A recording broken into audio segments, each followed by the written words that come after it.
Welcome, John. It's nice to meet you in person here in Austin. And let's talk about the next wave of AI, where AI is going, because we both in agreement that there has to be an evolution of where we are right now from large language models and really towards something that is more cognitive. And I think we have somewhat different approaches, but generally pointing in the same direction. So, do you want to talk a little bit about what you see the future of AI in terms of technological development? Sure. One of the things, I've been doing this for 40 years.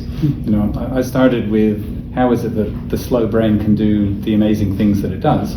And then having done that, I realized I need to demonstrate it because maybe nobody's going to believe that the theory actually works. So I've now spent 20 years engineering the only application I could find, which was human language.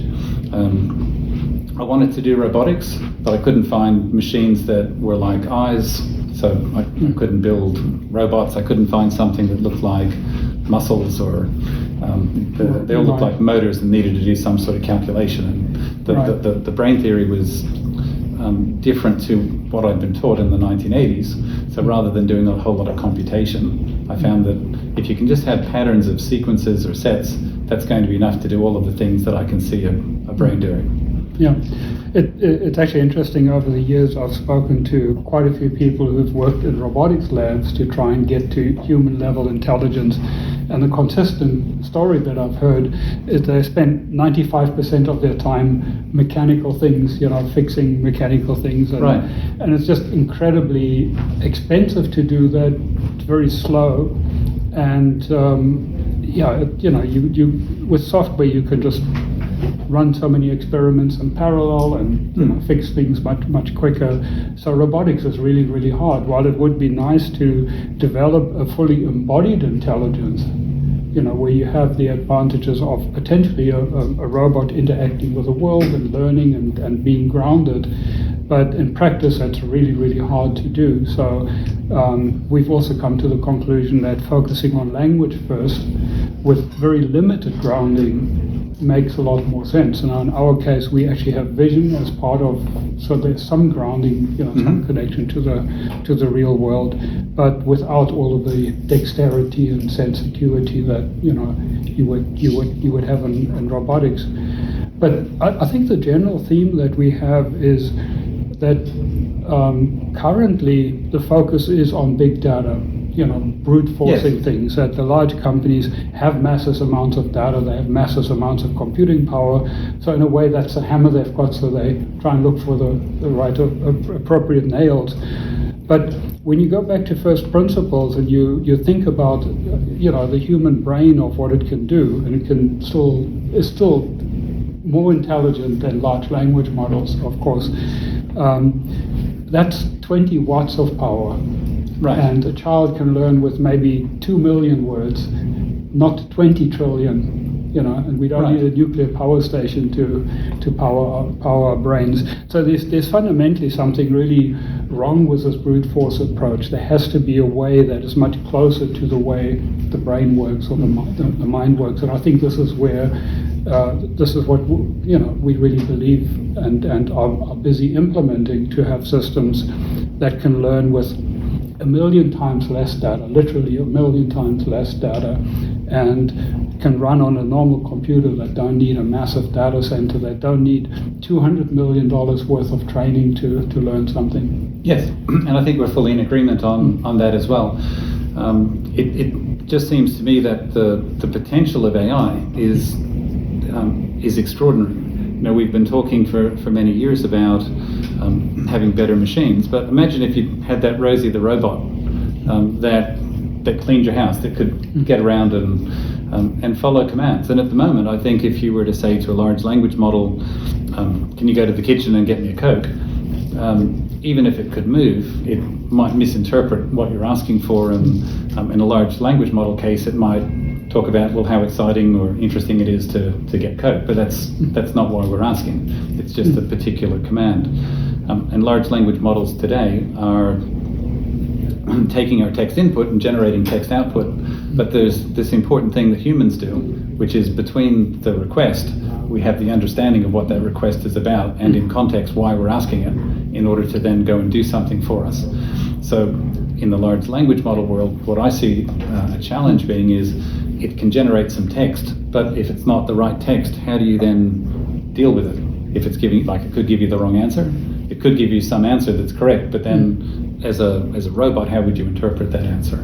Yeah. So at some point in the future, once AI is out there and it's working, it's going to change everything. You'll just pick up your phone, make a command, and it will go and maybe clarify what you want, but then it'll go and do it. And that's completely different to what we have today. And I think it's a different path to what the tech giants are all pushing today as well, which is the... Yeah, I think there's a very subtle point. It's sort of difficult to say that large language models don't understand, because understanding is on a continuum. Understanding isn't a binary thing. For example, you could be in a foreign country. Somebody could be, come from a foreign country, and they go to the supermarket or out there, and they hear people say, "Good morning, how are you?" And the other person always says, "I'm fine, thank you."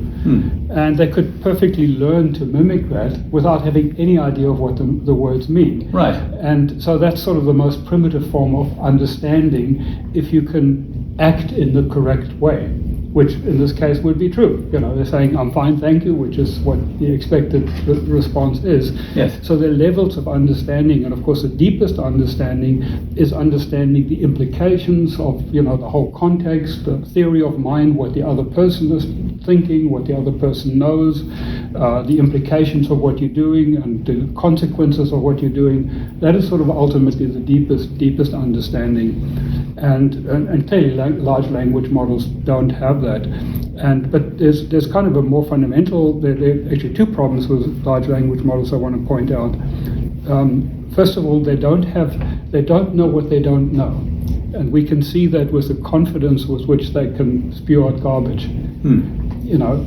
That's basically they're set up to predict the next word come hell or high water, basically, Right. And because they're statistical, if somewhere along the chain, for example, the next word should be yes, but statistically by mistake they say no, then whatever follows is basically to justify the no answer, and then you'll have a very plausible kind of chain of thought, or chain of prediction that puts something coherent together, but it went off the rails, and it doesn't know that it went off the rails. That's really the big problem. They don't have metacognition. That's an important, an essential part of human intelligence, is that we can think about our own thinking, we monitor our own thinking, and if we go off the rails in our thought and what we say, we can correct ourselves. So we don't know when we don't know something, and yes, that's one of the really big components, and that doesn't really seem to be fixable. That you can, to some extent. I guess they have sort of one model monitoring another model and trying to interrupt and correct it, but. There isn't an integrated mechanism to really do reflection of what you're thinking and to correct your thought. But the other thing that I think is even more fundamental in a limitation in large language models is that they are not adaptable. They cannot learn in real time. That you train the model 20 trillion tokens worth with good, bad, and ugly information you got from wherever you got it from, and presumably hundreds, billions of dollars, if not hundreds of millions of dollars. Billions, sorry. So you build this model, good, bad, and ugly information in it. You number crunch it, and you now have this model. But the model, as you deploy it, is read only. It really is read only. It cannot be modified.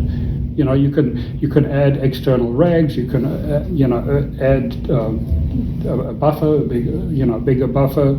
You might be able to fine tune the last layer of it, but the core model itself simply cannot be updated. And that's going to be a problem. We talk about having robots in the home. So you might be able to specifically train by millions of examples how to get a cup of coffee or something in various kitchens. But what these systems will never be able to do, because they are trained in the factory and they cannot learn adaptively, is how to change your behavior. If you now have a pet coming into the home, or you have visitors, or have a child, or Wouldn't you just keep retraining for every different permutation? You can't do that. It's impossible. I mean, it has to learn in real time. Like a human. If you have a human assistant, a nanny or something, you say, hey, we've got these guests coming in, but they're allergic to dogs, so you've got to keep them apart. Or when the baby cries, do this, or any myriad number of things that we just take for granted, that you expect an intelligent being to be able to learn on the fly. Yes. And of course the same is true as well if you're using and trying to use an AI in research. For example, you might get news that some very important paper that you've been relying on has been retracted, and now your whole model has to be updated. Yes, right. In real time, because now, all of these assumptions that I made are now wrong, so my model really has to be retrained. Now, humans can do that, and that's what real intelligence requires. And I think that leads into the really important question, which is, I know you were behind the AGI revolution, where the concept of AI became artificial general intelligence in 2002, I think. Right. And then there was a book about it. How does that differ from what AI was about before that? Yeah, that's actually kind of an interesting story, because the term AI was coined exactly 70 years ago, actually. That's when they first thought of having machines that can think and learn like humans. And it's kind of funny, because at the time they thought they could crack this problem in like a year or two. Right. It was like, we could just write some code and it'll solve it. It's like the free beer tomorrow example, where you're at a bar, you see free beer, you walk over there, and then at the very bottom it says tomorrow. Come back tomorrow. But you're always just that far away from it. So it turned out to be, of course, much harder than what they thought. But what happened there is that the field of AI really fundamentally changed into the field of narrow AI. And there's a very, very important difference between AI and narrow AI. AI is to have thinking machines that think, learn, and reason like humans. Right. They can adapt, they can self-monitor, and so on. Narrow AI, on the other hand, you pick one particular problem or one set of problems that requires human intelligence. Whether it's medical diagnosis or container optimization or playing chess or playing Go or whatever it might be. But you pick that one problem or group of problems, and then you use human intelligence to write a program to solve that problem. And that's a very subtle, but it's a really, really important distinction to make. It's not that you're building a system that has the intelligence to solve the problem, to learn how to solve the problem, to figure out how to solve the problem. It's that you're using human ingenuity to figure out what training data you need, or what logic trees you need to design, what RAG, what prompts, whatever. So it's a human ingenuity using software tools to solve that problem. And if the problem space changes, you need the human in the loop again to do that.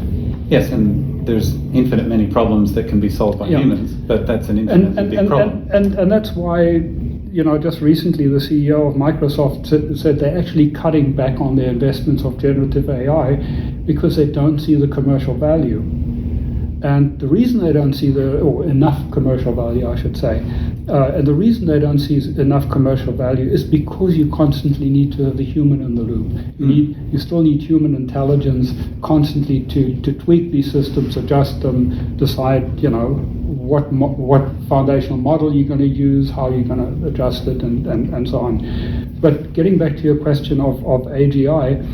So the field of AI turned into narrow AI, and in around about 2001, I got together with a few other people who felt that the time was ripe for us to go back to the original goal, the original dream of AI, to build thinking machines. So we decided to write a book on that, and three of us actually came up, we wanted to give it a new name to distinguish ourselves from what everybody else was doing in AI. So we decided on Artificial General Intelligence, AGI.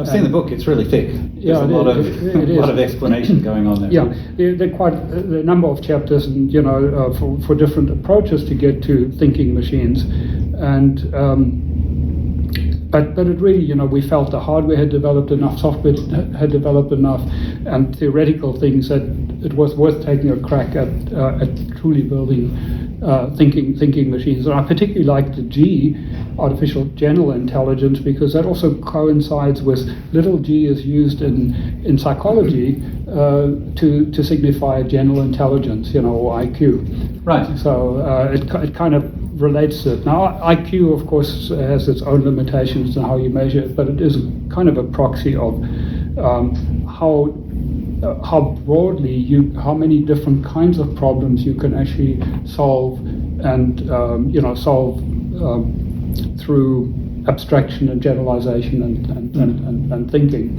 So that's what some of us have been working on since 2000 or even before that, to build thinking machines. Well, one of the things I keep hearing about is a concept called neurosymbolic AI, and that sounds like on the one hand, it's this good old-fashioned AI that never really worked, not to the level that we wanted, coupled with neural networks that also don't quite work, but then combining these two things that don't work in order to get something more. Right. But I'm pretty sure that's not the right interpretation of what neurosymbolic AI is. Well, I think you actually put your finger on something important there. I think a lot of people actually do believe that taking these two things that have severe limitations, putting them together, will somehow overcome them. There's actually an interesting analogy in terms of symbolic and neural networks. And DARPA talk about the three waves of AI, and they came out with a paper a few years ago where they described that. And the first wave is what we call good old-fashioned AIs, which is typically symbolic AI. It's which basically like programs that IBM Watson would or Deep Blue, the world chess champion, would be an example. Even IBM Watson would be an example of that. But certainly Deep Blue, the world chess champion, is a good example of that, expert systems and so on. So that was wave one, 80s, 90s, into 2000. Wave two then hit us like a tsunami, big data statistical systems, and those are sort of the neural networks. When people finally figured out after decades how to actually get neural networks to do useful things. And they've been incredibly successful in many areas. We've been trying to do speech recognition for decades, and neural networks really improved speech recognition very, very significantly. Same with translation, image recognition and things like that. So deep learning, machine learning with big data certainly has solved a number of problems that weren't solved. Or significantly improved the state of the art, I should say. But Peter, I'd argue that they've definitely created good improvements, but they're still lacking in some way. You can't use speech recognition to control a device, because even if it gets the right words that you've said, it then doesn't interpret them correctly, not with the level of capability that humans have. And so everyone in the book, in my book, I'll just show what my book is for the home audience. But in that book, I do the comparison of the types of things that are solved if you talk to Google or to Microsoft. We've solved speech recognition, except it doesn't quite work. Right. And there's 7 major applications that will just be killer apps once we get them to work. And yet it seems like the money's not going after solving these problems.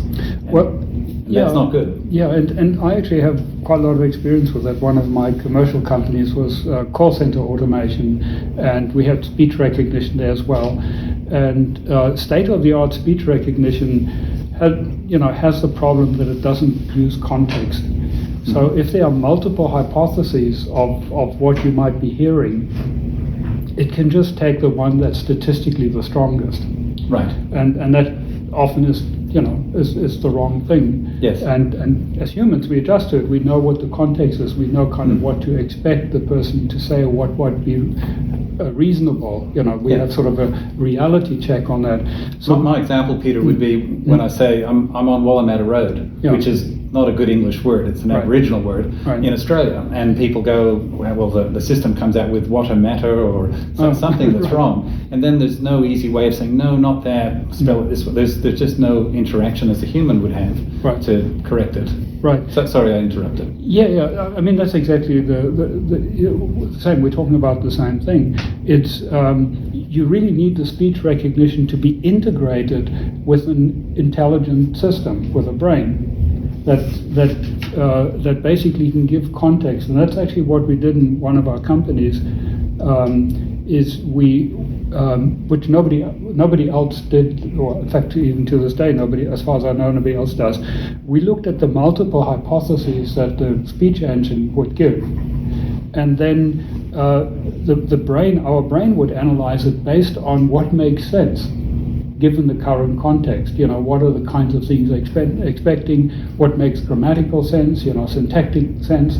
Yes. And then we would rearrange the ranking of these hypotheses based on what, even individual word hypotheses. Mm-hmm. And that's being done with people, though, to get that improvement.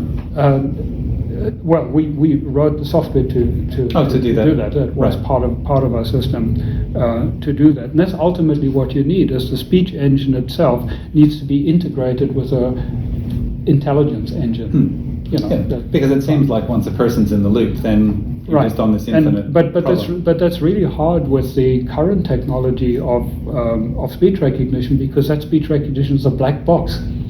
So it's actually very hard to kind of bias it. For example, if your discussion is about medical science, or you're talking about business, and then you switch to something talking about your personal life or something, you can't dynamically bias the system. To kind of more likely to recognize something that may be business related or private related or medical or whatever it might be. They simply don't have that. Again, they're pre-trained, they're black boxes. Whatever comes in, it comes up with whatever the top hypothesis is, and that is sort of the Achilles heel of these speech recognition systems. So they're a lot better than they were 10, 15 years ago. But they're kind of hitting a wall because they're not integrated to an intelligent with an intelligent system. Yes. So one of the problems I have when I'm talking to people, particularly in universities, is I say I'm working on an AI project, and they go, "Oh, great, so are we." And then they show me a project where it's completely non-human in capability. If you take an example like Google Maps, it keeps track of all of the world's cars in this one database, where the congestion is, where the roads are, and it can give you real-time feedback on what the best path is to take. And no human can do that. And it's AGI, if you like, because it's superhuman, but to me it's not AI because somebody's written a program to keep track of all of that, and it's just a really good computer science project. Right. Well, let's talk a little bit more about the term AI. So, as I said, 70 years ago, it was about building thinking machines that can think and learn like humans. So, certainly, traffic control, worldwide traffic control, even in a city, is not something that any human would do. So, the term AI clearly has changed, and I think it's not unreasonable. I mean, by now, after 70 years, it's not unreasonable to say, okay, that's AI. Container optimization, image recognition, and whatever, protein folding. Again, no human can do that.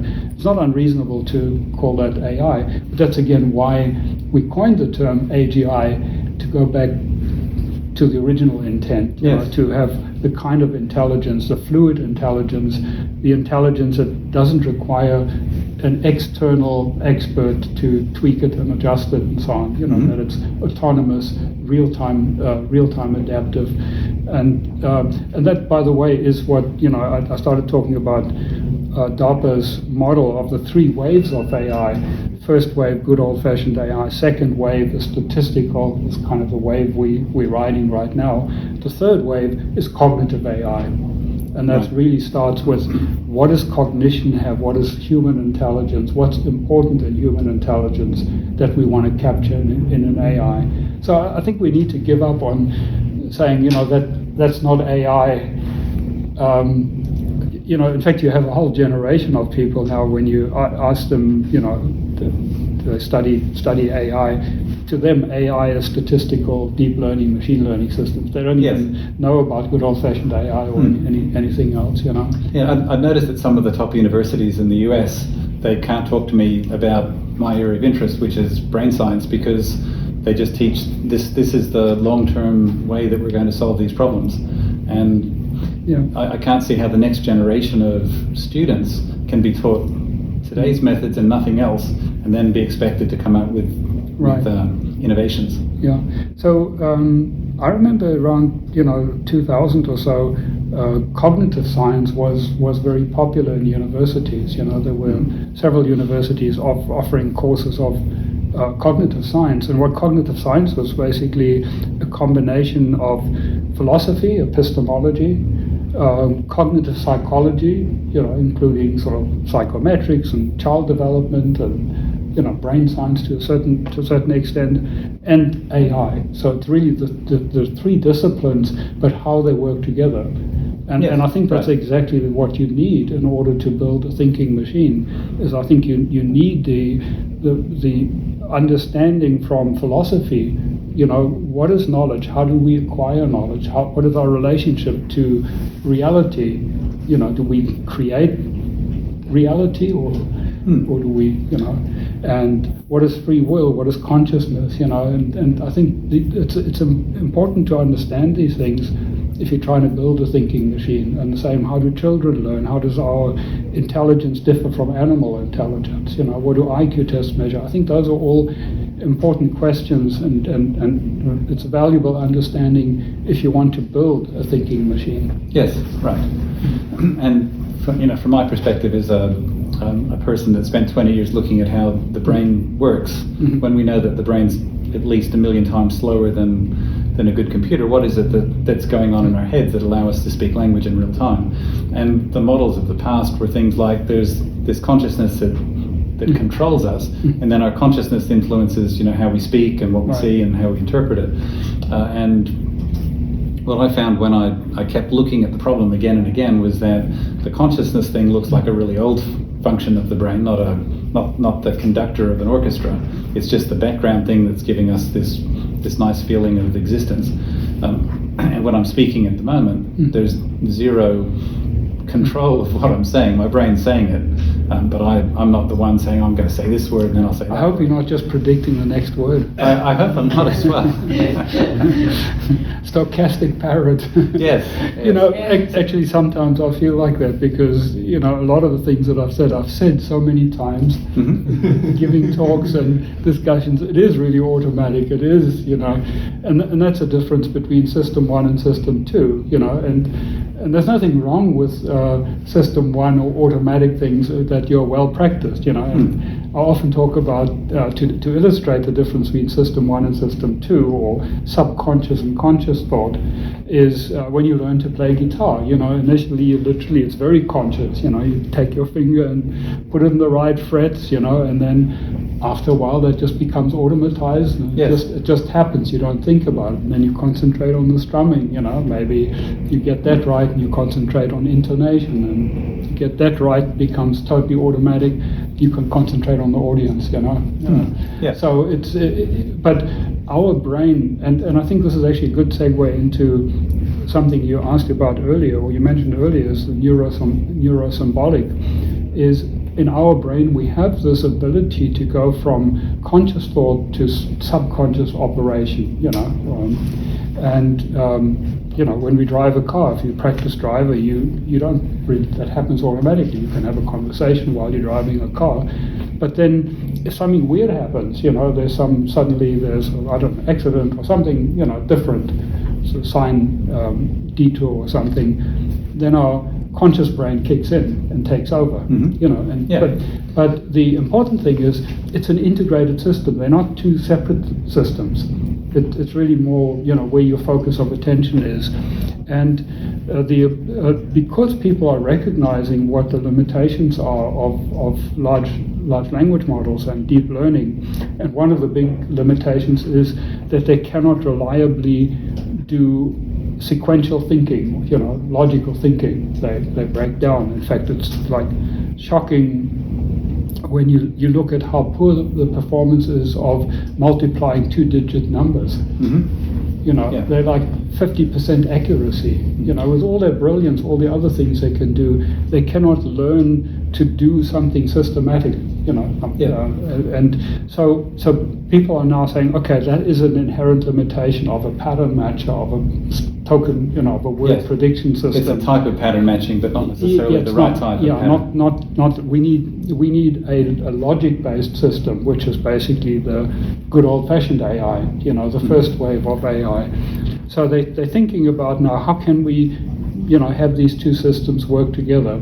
And Peter, I think that's probably a good segue into what I've been working on since 2006 at least, with the emulation of language. So when we're getting these words coming in, we convert them to meaning, and then we convert the meaning of those words into some knowledge representation.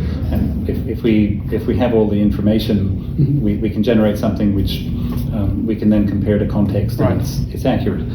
And that science has come from role and reference grammar. It's a linguistic model. And if you think that the cognitive sciences are complex, once you get into the real linguistics and you compare multiple languages and how they represent things, you realize just how incredibly complicated language is, which I think applies to all the other parts of cognition as well. So once you see the complex representation that we get from language, then when you're answering a question, you're not looking at the words anymore. You're not even looking at the meaning of the words. You're looking at these big concepts of knowledge. And if there's an answer in that knowledge, you then generate it into the target language again.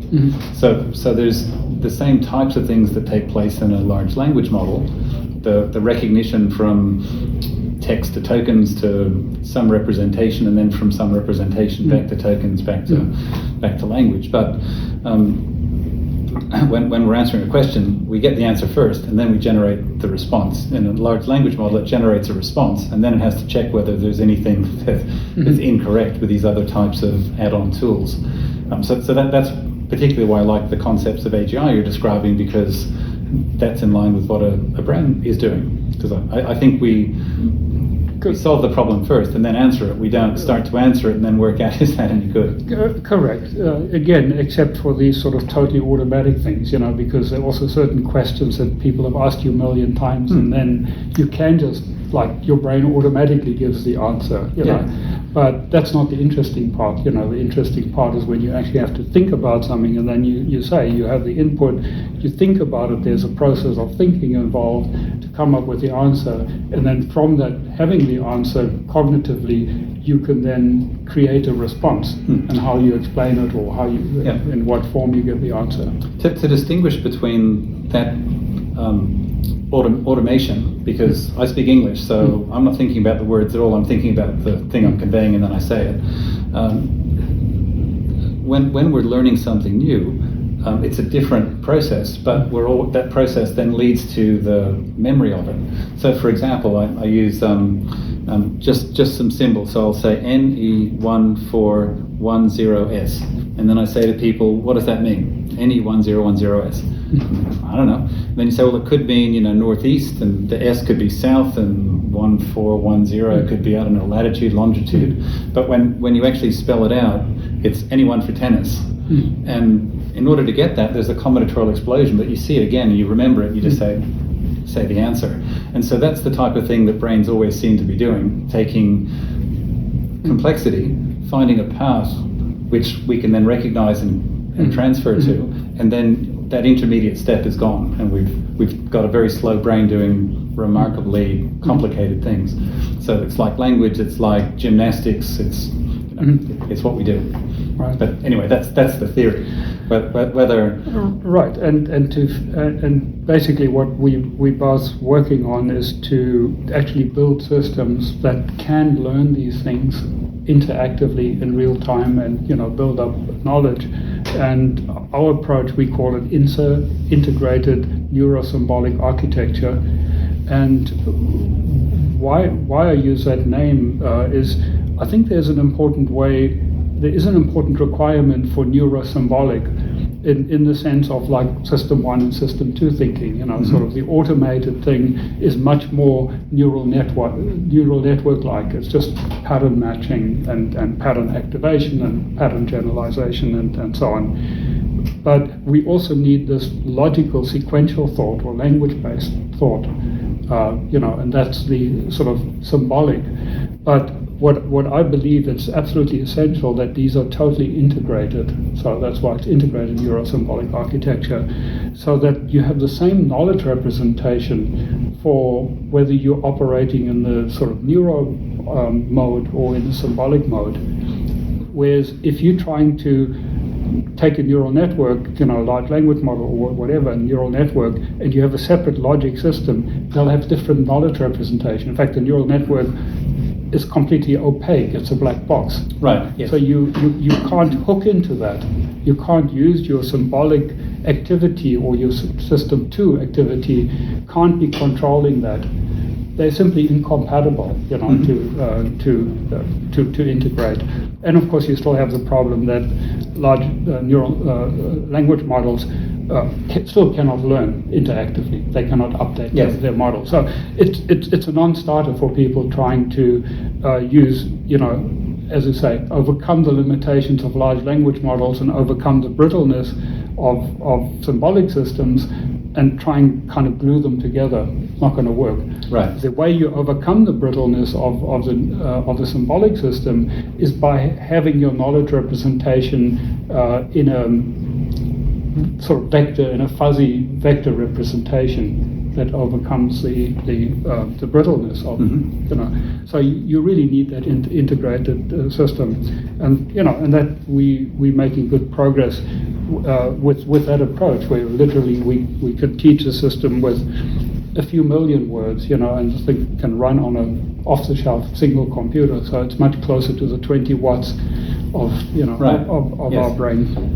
Yeah, I think one of the things that we were talking about before this interview was the fact that with language, the first 66 words tends to be about 50% of all of the words that we use in a language. So, in English, the, and, that type of thing. And then the first 4,000 words is usually enough to get by really well in the language. So 95% of the language is covered by those first 4,000 words. Yeah. So what makes language very rich for a native speaker is we can then add the other million words for the company names and people names and street names.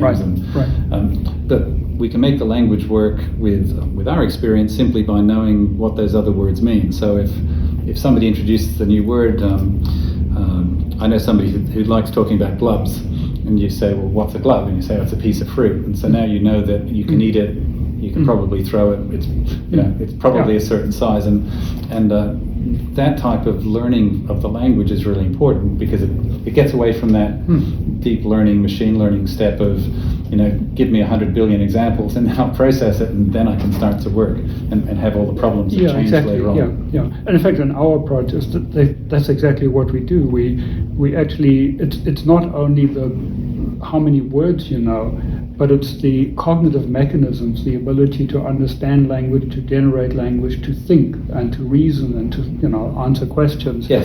We are building that up from like in a child. A child learns language and reasoning from the ground up. So we are going through stages of 3-year-old, 4-year-old, 5-year-old, and with a very limited vocabulary, and then a bigger and bigger vocabulary. But you get to a certain point where it's just automatic. Basically, there's enough knowledge for the system to be able to learn by itself. Initially, you have to do, there's a lot of sort of management of how you teach the system. So it needs a lot of the teacher, and then over time it needs less and less of a teacher, and the system can kind of hit the books. It can learn by itself more and more. We don't know exactly at sort of what relative age, the human involvement becomes trivial, where the system will just occasionally ask for clarification. Right. We're not at that point yet with the development, but that's exactly right. You only need a fairly small base, but that base needs to be really solid. It needs to be able to form new concepts, to use them contextually, and to learn new skills. Mm-hmm. Well, I'm thinking, Peter, at that point maybe we open up for questions and see if there are any areas that we started talking about, and then I've interrupted you and we haven't been able to get back to it. Sure. I don't know if any of you have questions. I mean, the other 500, but 500, one at a time. Well, I mean, my first, I'd like to just get into this probability point, or because I basically absolutely do not believe that the current LLMs know anything, right? If it's just sort of like a random chance whether you give the answer as yes or no, it seems to me that does not correspond to having knowledge about something. But then again, from my time as a philosopher studying epistemology, even getting back to like things like the Gettier problem, I think I reached a conclusion that actually all knowledge, or at least for you to have a justified true belief, is just like, it's the highest probability thing that's going to happen. Like, we're not even certain that gravity will work at some sort of like really foundational level, right? But it's like we can make certain assumptions, but it's still probabilistic in a sort of a way. Like, is my house still there, right? We're pretty like 99.9% sure that my house is still there, but it may have just been hit by a tree or whatever it is, right? Yeah. So I'm like, I just really don't believe that these models that are just sort of like statistically predicting the next thing have knowledge, but that I'm aware of our own limitations when it comes to knowledge, and that I'm just sort of like, is the brain maybe, is it just probabilistic? Because I guess like I look at this predicting the next token, I'm just like, God, this can't be. It's like, what's really happening in the brain? I guess, is it really that different? I don't know. Probability is my question. Well, I've got a quick answer, and then Peter, I think you can add to it. So from my perspective, with role and reference grammar, language is based on three things. You've got the morphosyntax, so that's the word sequences. There's the meaning, and then there's context, or discourse pragmatics. It's called. Just for some reason, linguists like using these complicated terms so you don't know what they're saying. But discourse pragmatics is about the situation where you've heard that particular fact. So a probabilistic fact is, the New York Times says this, but the in-context fact includes the fact that it was the New York Times that said it, what they said it in reference to, and the rest of the information. So the weakness of today's large language models is that they're simply looking at word probability, not word probability in a particular context. And once you add the context in, it's far more robust, and then you should be able to trust it, because then you're going to get the contradictory ideas being resolved correctly. So the New York Times says this, maybe you believe it, but some other journal says that. Maybe you don't trust that journal, so you don't believe the facts, and then you can say, well, I believe this one because the New York Times said it, even though the two contradictory ideas are both stored in an LLM, and maybe the one that's more popular is the one that it generates for you because it's more probable, it's more said. Peter? I think there's a problem with the fact that we are dealing with these statistical models, that the whole idea of probability has sort of crept into things that probably shouldn't be expressed as probabilities. I mean, we don't say what's the probability that I'll, if I step outside there, that I'll fall down there. We know that for certain, Now, philosophically, you could say, well, we might learn that there's some weird, wonderful thing we can do that'll defy gravity at some point. But that's irrelevant. You run your life basically based on evidence rather than, now, evidence can have different strengths, but I think to express it as probability is misleading. Now, in large language models, there are probabilities because it is 20 trillion pieces of information that have been number crunched, billions of times. So there it is truly, that's the only thing you can rely on. But, we rely on, what's the likelihood when I get home that my house will still be standing there? I mean, it's not a probability. How do you measure that? Out of how many instances that I've driven home? Or, it doesn't really make sense. Yes, unless there's contrary evidence, is it possible that my house wouldn't be there? It's possible that something blew up or something. It's impossible that the house won't be there. Well, a meteorite could hit it, So, but we know those. Those are. I mean, I don't know if it's sort of pragmatics or how it would fit into linguistics, but we can say yes, the house will be there. Unless there is new evidence. So it's not a statistical thing. That if I drive home 1,000,000 times and one out of those times my house won't be there. It just it doesn't really make sense. So. I don't know if that. No, it's all helpful. Again, it's even difficult for me to ask a question. Yeah. So we don't work. Our brain doesn't work on a statistical basis. And in fact, we often explain to potential customers of our system or so, ours isn't a statistical system. It works. It works on. It's an evidence-based system. What is the evidence? That this situation is true, what's the evidence that is? Now, you still weigh the evidence, if you have strong evidence or weak evidence or so. So in that sense, I guess you could still involve statistics. Yeah, maybe a different formulation of the question as well, when you go back to your system 1, system 2 thinking, right? One of the is almost like our brain has been trained on a certain situation such that it has a learned response, and forgive me for probably using all the wrong terms of all of this stuff, right? But it's like, okay, you get asked this question, right? And it's like, you just answered this question so many times, right? Yeah. But actually but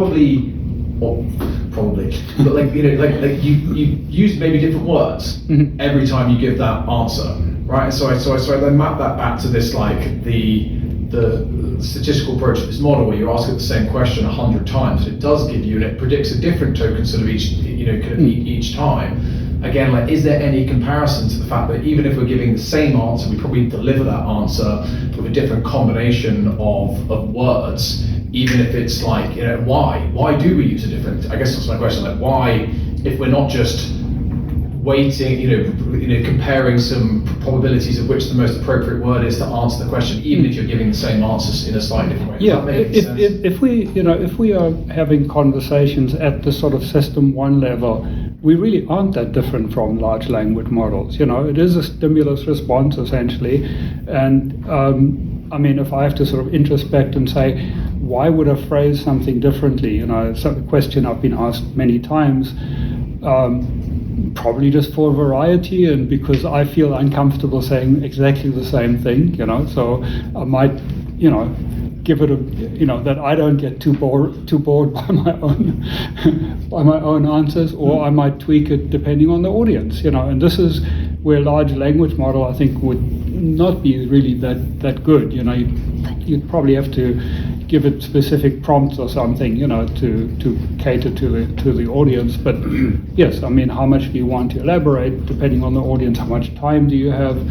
Theory of mind. What does the audience know? What is your expectation of their knowledge base? So, and are you talking to Americans? Are you talking to British people? I mean, those kind of variations. There's an interesting piece of work going on at the moment from Professor Tom Dietrich from Oregon, and he points out that a large language model is a statistical model of a knowledge base, not a knowledge base. And so his point is that because of the way it's designed, it will generate a statistical answer, but because it's not a knowledge base, it can be wrong. And so that level of hallucination requires a redesign of the system. And interestingly, he says what we need to do is bring in language so that there's a separation between the language and the knowledge, which is exactly the model that my company's built, as luck would have it. But you think that the human brain has the actual knowledge, that has the database, as opposed to the statistical representation of that? Yeah, correct. Yeah, exactly. In fact, again, this is a key part of our approach of INSA, is that we have an explicit knowledge representation. So we have a knowledge graph that encodes the knowledge in a hierarchical and non-opaque way. You can actually see how the knowledge is represented. So it can query that knowledge graph in different ways. But I think there's another important way to look at this sort of stimulus response and the next word prediction, or at least sequence prediction. And what really is a big difference is that we do monitor this process of stimulus response. The question being asked and our automatic answer being given. We monitor that with our metacognition, with a higher brain. That happens all the time, and we can then interrupt this process and redirect it and say, oh no, this requires some extra thought, or it requires some input or some redirection or something. And that is really the big difference. Right, I think there was another question. Yes, thank you. Fascinating discussion. With LLMs, I think we can all agree they do a great job of a lot of things, right? I mean, there's lots of discussion about the last mile, going from 95%, success to 100% success, and how hard that is. On the other hand, if you do have the human in the loop, you still get these incredible productivity benefits on a lot of things. I mean, I think that's what everybody's saying. It's like, oh my God, like I had no idea I could do this. Right. And it's a good tool for just, asking questions and having a conversation with the learning that way. It's a good tool. To take the extra leap to AGI, I was just talking with somebody about this yesterday, that we as humans, you were talking, I think, about levels of consciousness, and we have so many things that we're experiencing. Is it warm? Is it hot? Do I have to pick the kids up in a couple hours? Is my ankle, do I have to worry about stepping on my ankle in a certain way? What's going to happen to me when I die? And I'm just curious, without all that stuff going on that the computer doesn't suffer from, like we suffer from, are they ever going to be able to get, to that same level of reasoning that we have? Yeah, a very good question. In fact, we didn't really get to talk about, what AGI really is and implies. And I mean, to answer your question, no, I don't believe that suffering or, even sort of worrying about your ankle or about death is at all necessary to have very strong cognition, to have very high intelligence. In fact, in some of my essays and writings, I talk about the Helen Hawking model of AGI. And what I mean by that is, if you know who Helen Keller was, she was deaf and blind, and she became an incredibly productive woman once she learned sign language and so on. And she was highly intellectual, and in spite of having very limited sense acuity. And then you take Stephen Hawking, who had very limited dexterity, and he was obviously very smart. I mean, it's a sort of very, very rough analogy, but I call it the Helen Hawking theory of AGI, basically saying you can be very smart with very limited dexterity and very limited sense acuity.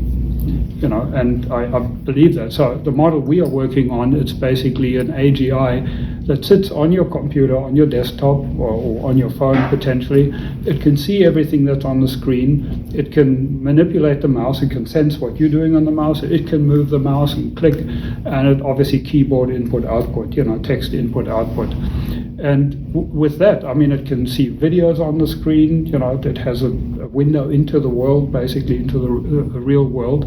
It can manipulate machines and things and so on. I don't see any reason why that couldn't be intellectually above any human in terms of, for example, doing cancer research, or being a programmer, or an accountant, or a personal assistant for you.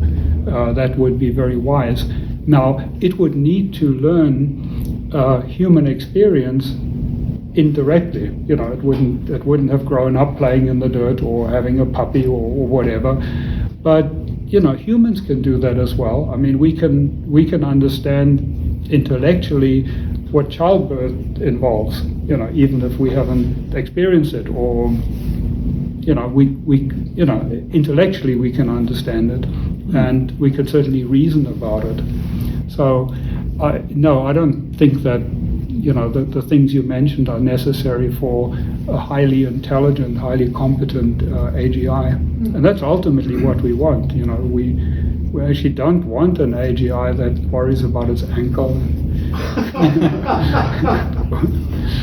It's having a bad day. And look, I agree with you in terms of LLMs. What they do is terrific, and where I can see from my knowledge of linguistics, the limitations are, for example, if I type in Alan Turing, one of my boyhood heroes, it comes back with a nice response about Alan Turing, the mathematician from England, and the stuff that he did. But I could actually have said Alan Turing because I'm talking about my neighbor's brother, and it needs to be able to intercept the context of what I'm saying, work out what I'm discussing, and then answer, not just go with the most probable one, which is Alan Turing's this famous guy. Yeah. And so that happens a lot. And to make an LLM interact with us naturally, which is, if you call the call center and you start talking and you mention somebody with a famous name, and it just jumps to an assumption that it's, US president or somebody that's head of a company, that's not what we want. We want to be able to interact. So the context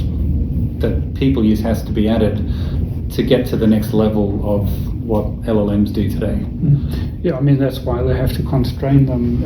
If you want to use them in a call center, they have to constrain them a lot to do that, right. What they do. But I think there's you're sort of raising another important point is large language models never seem to ask for clarification. Yes, right. And that's kind of a fatal flaw, because again, they just predict the next word, and they're kind of always very confident in their, or usually, I mean, I think some of them are now kind of tuned to say, I don't know about this, but it's more, that's more guardrails that they don't talk about sensitive topics, where they've been specifically trained, don't talk about politics and religion, kind of thing. But, it's not that you ask the LLM something, how often do they come back and say, I don't understand that, or do you mean this, or do you mean that? And again, they don't know what they don't know, and that is really a serious flaw. All right. Well, I think that's probably our hour up. Yeah. So thanks, Peter. It's been very enjoyable listening to you explain the theory that I've been. It's been great chatting about this. After 20 plus years, I'm still totally passionate about AGI and making it happen with all the benefits that it will provide. I really believe that AGI, and we certainly didn't get around to talking about what the dangers of AGI are. I definitely believe that it's going to be extremely beneficial and lead to boost human flourishing with all the advances in science and medicines and nanotechnology and power and so on, and having personal assistants that can help us make better decisions. So, yeah, I'm with you. It's a good thing to work towards. Right. Fireside chat number 2 coming up. Fireside chat number 2 coming up. All right. Yeah. Thanks, let's talk Peter. about that. All right. Thank you. Bye, everyone. Right. Thank you. Thank you.